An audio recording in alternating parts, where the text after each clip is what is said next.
Hey friends, if you wish to manually download Windows updates on your Windows computer, then please watch this video. I will guide you through the procedure.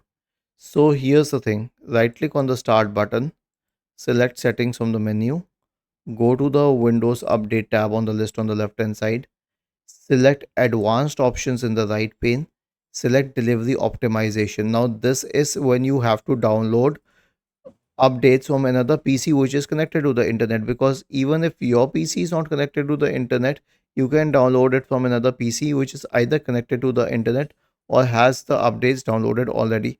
So turn on this option, allow downloads from other PCs and devices on my local network, because see, you can check the second one as well, but you see, if the internet is not connected, then it's of no use.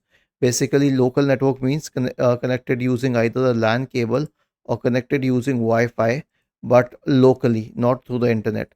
So you can use it to download updates from another PC which already has updates downloaded on it. This will also save a lot of internet bandwidth.